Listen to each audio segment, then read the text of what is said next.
Hello everyone. This video is actually a vlog in the end. It turns into one, but I wanted to talk about this first because I wanted to talk about this for a while. Just future me popping in here and saying this is a sit down video because I had so much to say and I wanted to chat with you for a while about uni and the woes. I will upload my vlog of all the good stuff that does happen at uni, living with my friends and such next time. I feel like adding it to the end of this would just be a bit tone deaf. Let me give you context. I am about to graduate from university. I'm in my third and final year of uni. I study politics. Just for context, don't think it really plays into the story at all. I think what I'm trying to say there is that I enjoy my topic of my degree, though it is rather sad at times. Constantly studying how the world is falling to pieces is quite distressing. Anyway, I haven't enjoyed my time at uni, to put it frankly. First and second year were possibly the lowest points, second year mainly, the lowest points of my mental health, and I didn't drop out. First of all, if you do drop out because uni sucks, valid. You don't have to stick things out if things are really not good for you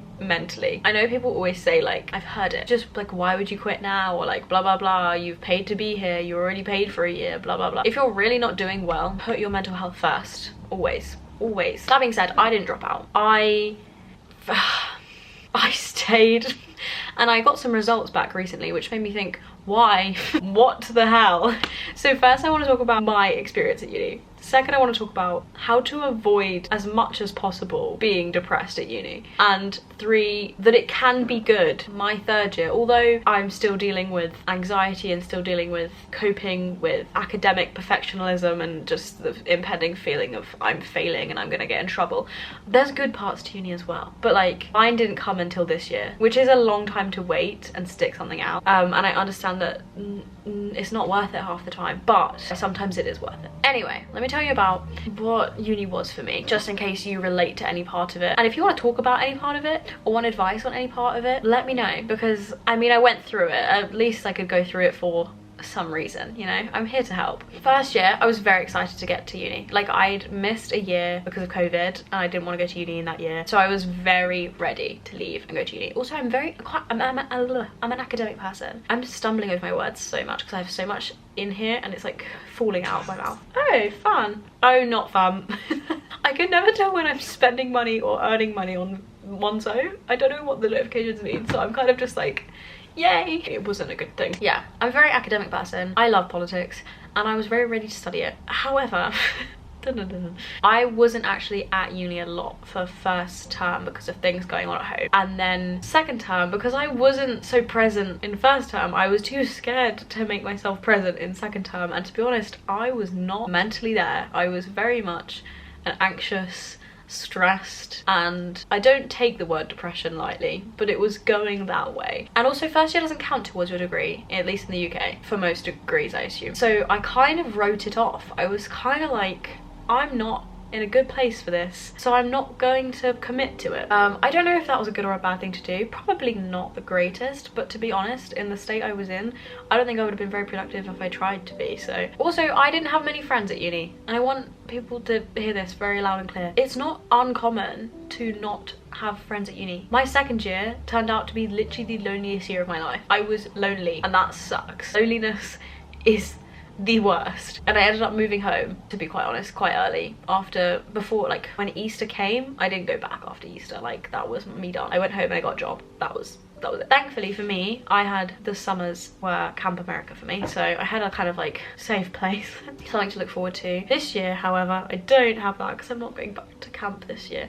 But I don't know how this happened. I stumbled into an amazing group of people, actually mostly through Facebook, and these people are now 4 of my closest friends in the world. And I don't know how we got here, but I'm so grateful that we did. So in summary, crap first and second years because of building anxiety in first year, complete breakdown in second year. I didn't drop out mostly because I didn't feel like I could drop out. Every time I thought about it, I was like, well, I've come this far. Half the time I wasn't even that far. I wasn't even halfway through.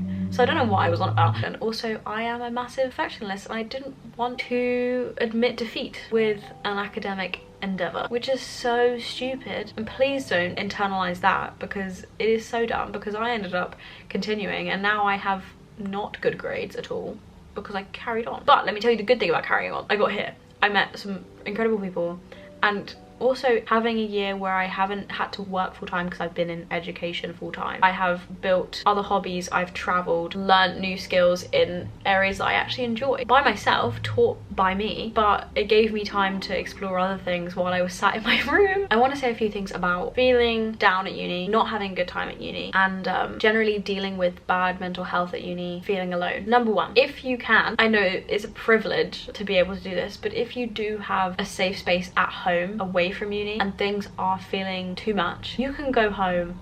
And I don't want people to feel like they're giving up in doing that or feel guilt in doing that, because I know I did. You're not gonna get in trouble, and most unis, if you email them and tell them the reality of your situation, they can accommodate. So yeah, if you have that possibility of going home and that would make you feel better, and you know it would, go home, call your mum, call your dad, call whoever's at home, get yourself into a safe, comfortable space so you can recuperate. And I know that helped me a lot, though I did have that guilt feeling of like, I can't leave, I'm gonna get in trouble. No, you're fine, you're an adult, you can do that. Okay, secondly, about being alone. First of all, not everyone is actually making as many friends as it seems like they are on social media. Why can I not speak? Uni is such a weird place because obviously you don't really know half any of the people, bar like maybe 3, and sometimes you completely mesh with the people at the beginning, sometimes you don't, and that's fine, and it's so normal. But for some reason we see stuff online and we're like, oh my god, everyone has like a million friends and I don't. How am I gonna survive? You will survive. This is not the end. I know it feels like high school and like you've moved into a new high school and everyone else is chummy and you're not. It's not that. It's not. People feel the way you feel. Sorry, my housemate is now coming up the drive and I'm filming a video in the window, so I feel like she's gonna see me and then I have to wave.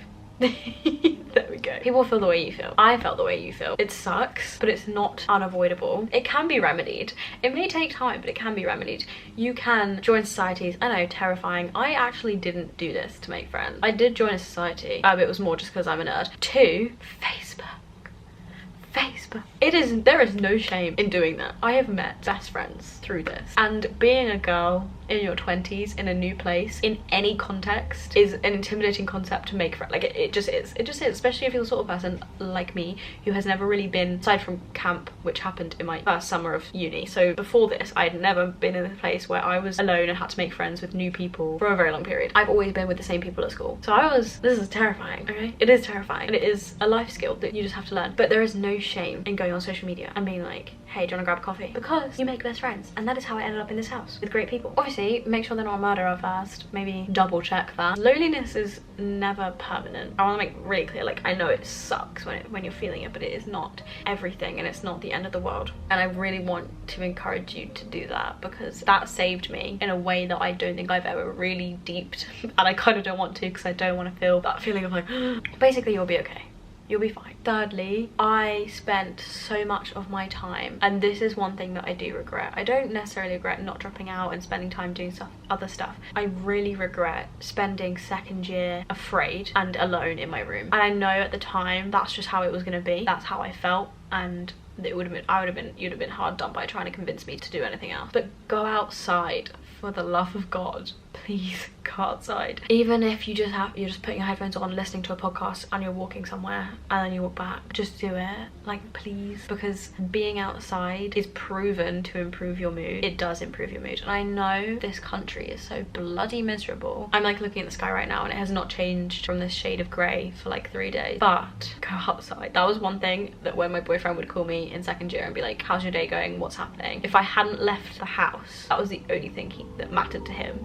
In his mind, it was always a matter of, have you gone out yet? Have you gone outside today? Have you seen the sky today? You should do that. He was right, which I know he'll be very glad to hear. I think my final piece of advice for if uni sucks would be focus on something else. If you're not about to drop out, if you're not about to move home or switch degrees or do some drastic change, my advice to you to weather the storm that you're deciding to stick with, which I did, is find something to look forward to outside of it. For me, that was applying to work abroad. I did that for 2 summers, and that was my kind of like light at the end of the tunnel for me. Currently looking for a light to put at the end of my tunnel. I was gonna make a video actually about the ways you can work and travel at the same time, because to me that's life. I've decided that that's the aim of life, that's the goal of life, that's the meaning of life.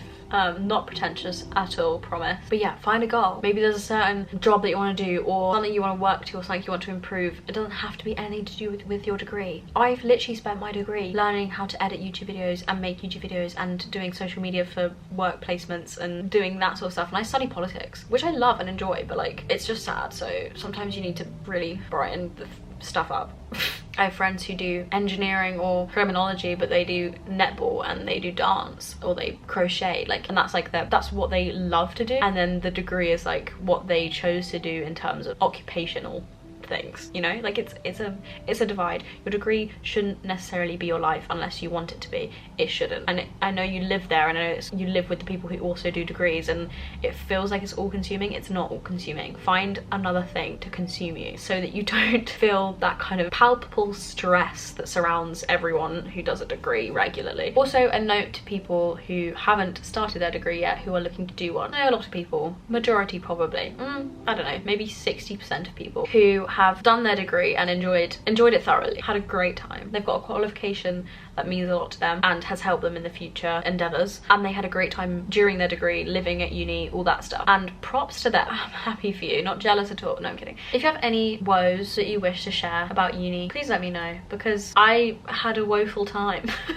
Like, as in, let me level with you here. I am fighting for a 2-2 in this position right now because I basically never attended because I was too stiff. I was dreadful. Not dreadful as in like I'm a dreadful person, but as in I was full of dread. Why does dreadful not mean that? But I'm still gonna graduate. Not necessarily gonna go to graduation, but I'm gonna graduate. I'm gonna finish this bloody degree if it kills me, because I'm here now. Honestly, that's all I've got going. It's chill if you don't think about it too deeply, because it's not deep, it's not the end of the world, it's not my life. This degree is not your life, okay? Don't stress. Make yourself a cup of tea, sit back, relax, read a book, go on a walk. I hope this was somewhat insightful and helpful. I know it's reassuring when someone else has had a crap time and you're having a crap time. People have crap times, you're not alone, and I do know how thoroughly awful uni can be and how depressing it can be. It can be a very lonely place, but it also can be remedied. It gets better. It always gets better, okay? I can prove it. Look at my videos, self-promo. Have a good one. Love ya. Bye.